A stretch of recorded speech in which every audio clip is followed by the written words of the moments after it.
নমস্কার বন্ধুরা, আমি সুকান্ত হালদার। আজকের আরও একটা সুন্দর ভিডিওতে আপনাকে স্বাগত। আমি কিছুদিন আগে এই ভিডিওটা পোস্ট করেছিলাম। এই ভিডিওটাতে আমি আপনাদেরকে বলেছিলাম আমার পোর্টফোলিওতে মোট 13টা শেয়ার রয়েছে এবং সেই শেয়ারগুলোর নাম আমি আপনাদের সাথে শেয়ার করেছিলাম এবং সেই শেয়ারগুলোতে আমি কীরকম প্রফিট করেছি না করেছি, কি লস করেছি, সেগুলো আপনাদের সাথে শেয়ার করেছি।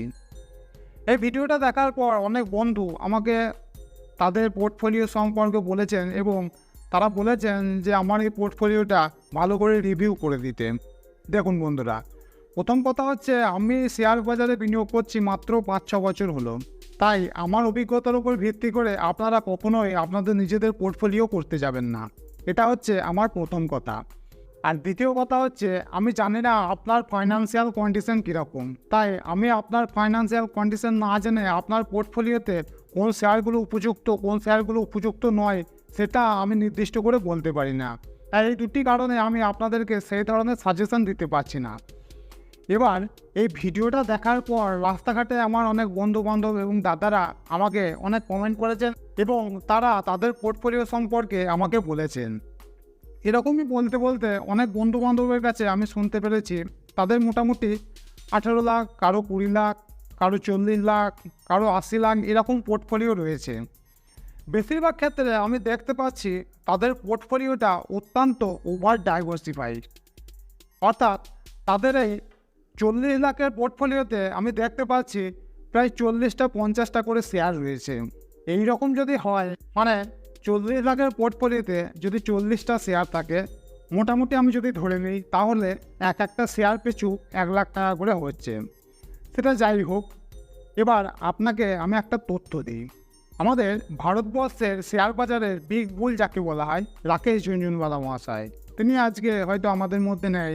তবে তার পোর্টফোলিওটা আমি যখন দেখলাম তখন দেখলাম তার 52,000 কোটি টাকার পোর্টফোলিও এবং তার এই 52,000 কোটি টাকার পোর্টফোলিওতে শেয়ার কতগুলো রয়েছে জানেন? মোট 26টা শেয়ার রয়েছে, মাত্র 26টা শেয়ার।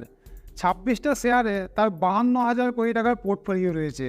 আর আপনারা 40 লাখ টাকা বিনিয়োগ করে শেয়ার বাজারে যদি 40-50টা করে শেয়ার কিনে বসে থাকেন, তাহলে আপনারা শেয়ার বাজার থেকে কীরকম লাভ পাবেন?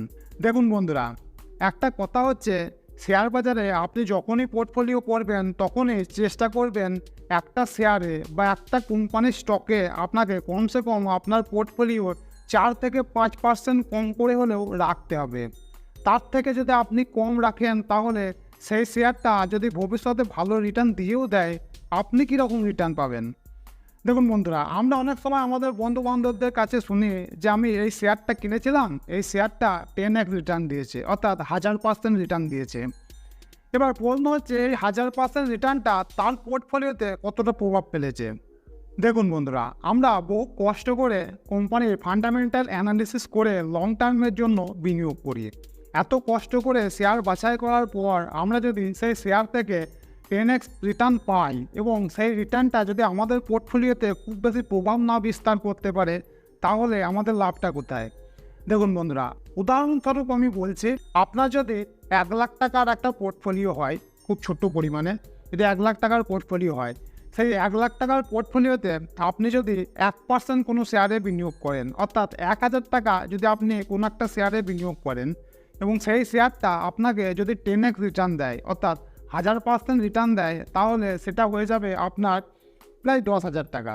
আপনি একটা শেয়ারে 10x রিটার্ন পাচ্ছেন ঠিকই, কিন্তু আপনার সেই পোর্টফোলিওতে, গোটা পোর্টফোলিওতে আপনি কত রিটার্ন পাচ্ছেন?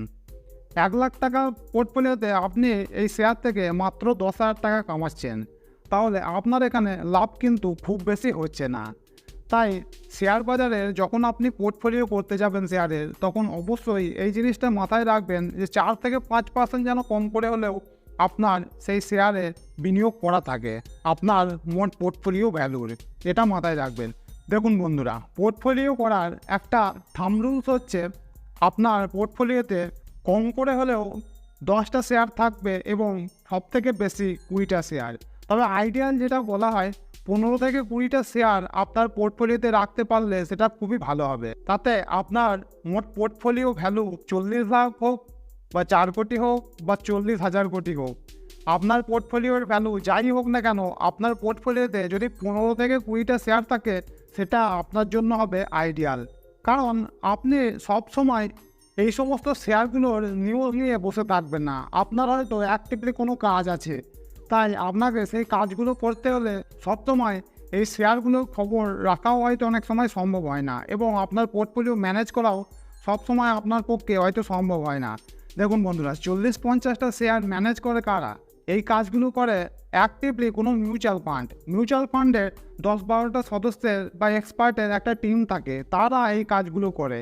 আপনি যদি নিজে থেকে 40-50টা শেয়ার কিনে বসে থাকেন এবং সেই শেয়ারগুলোকে ম্যানেজ করবেন ভাবেন, তাহলে আপনার পক্ষে এটা করা খুবই কঠিন একটা কাজ। দেখুন বন্ধুরা, আমার খুবই অল্প টাকার পোর্টফোলিও এবং মাত্র 13টা শেয়ার রয়েছে। বেশিরভাগ ক্ষেত্রে আমার পোর্টফোলিওতে যে শেয়ারগুলো রয়েছে, তাতে আমার পোর্টফোলিওর মোটামুটি 7-8% করে টাকা আমার প্রায় প্রত্যেকটা শেয়ারেই রয়েছে। কিছু কিছু শেয়ারে অবশ্যই 10%-এরও বেশি রয়েছে, তবে বেশিরভাগ শেয়ারেই আমার 7-8%-এর মতো আছে আমার পোর্টফোলিওয়। তাই আমি আপনাদেরকে একটাই সাজেশন দেবো। দেখুন বন্ধুরা, আপনারা যত টাকারই পোর্টফোলিও করুন না কেন, আপনাদের পোর্টফোলিওতে কম করে হলেও 10টা স্টক যেন রাখবেন, এবং সবথেকে বেশি হলো 20টা কি 22টা, খুব জোর, তার বেশি শেয়ার আপনার পোর্টফোলিওতে রাখবেন না। এতে আপনার ম্যানেজ করা হয়তো খুব সমস্যা হয়ে যাবে। আর এর সাথে আর একটা কথা আমি আপনাদেরকে বলবো, যখন পোর্টফোলিও তৈরি করবেন তখন চেষ্টা করবেন যতটা সম্ভব ফান্ডামেন্টালি স্ট্রং কোনো কোম্পানিতে বিনিয়োগ করার। সবসময় সেক্টর থেকে বিনিয়োগ করতে যাবেন না, ফান্ডামেন্টাল ভালো এরকম কোনো কোম্পানি খুঁজবেন। সেটা যে ক্যাপের মধ্যেই হোক না কেন, স্মল ক্যাপ হোক বা মিড ক্যাপ হোক বা লার্জ ক্যাপ হোক, কোম্পানি ভালো হলে আপনাকে রিটার্ন দেবে। হ্যাঁ, লার্জ ক্যাপ কোম্পানিতে একটু রিটার্ন হয়তো কম হতে পারে, তবে আপনি মিড ক্যাপ ক্যাটাগরিতে অনেক ভালো ভালো কোম্পানি পেয়ে যাবেন। এছাড়াও স্মল ক্যাপ ক্যাটাগরিতেও অনেক ফান্ডামেন্টালি স্ট্রং অনেক কোম্পানি রয়েছে। আমি পরবর্তী ভিডিওতে ফান্ডামেন্টালি স্ট্রং এরকম 5টা স্মল ক্যাপ কোম্পানি নিয়ে আপনাদের সামনে হাজির হব। তাই ভিডিওটা দেখতে হলে অবশ্যই আমার এই চ্যানেলটাকে সাবস্ক্রাইব করে রেখে দেবেন এবং বেল আইকনটা প্রেস করে দেবেন। তাহলে যখন ভিডিও পোস্ট করব আপনার কাছে নোটিফিকেশান পৌঁছে যাবে এবং সবার আগে আপনি সেই ভিডিওটা দেখতে পারবেন। मज़ा आया और मैं ये जो मज़ा है हिंदुस्तान के हर व्यक्ति को देना चाहता हूँ। আর বন্ধুরা, আপনারা যারা আমাকে ভিডিওর কমেন্টে এবং ইমেল করে জানতে চেয়েছেন আপনাদের পোর্টফোলিও সম্পর্কে, আমার আজকের ভিডিওটা শুধুমাত্র আপনাদের জন্যই। দেখুন বন্ধুরা, আপনাদের পোর্টফোলিও, আপনাদের ফাইন্যান্সিয়াল অবস্থা কীরকম আপনারা জানেন, তাই নিজেরা সিদ্ধান্তটা আপনাদেরকেই নিতে হবে। আমি হয়তো আপনাদেরকে এরকম কিছু সাজেশন দেবো এবং আমার ভিডিওগুলোতে কিছু ভালো ভালো কোম্পানির অ্যানালিসিস নিয়ে আসবো। তার মধ্যে থেকে আপনাকে হয়তো ভালো কোনটা সেটাকে নিজেকেই বাছাই করে নিতে হবে। বন্ধুরা, আজকের ভিডিওটা যদি একটু ভালো লেগে থাকে তাহলে অবশ্যই বলবো আজকের ভিডিওটাতে একটা লাইক করতে এবং চ্যানেলটাকে সাবস্ক্রাইব করে আপনারা তো রাখবেনই। আজকের মতো এখানেই শেষ করছি, আবার দেখা হবে পরবর্তী ভিডিওতে। নমস্কার।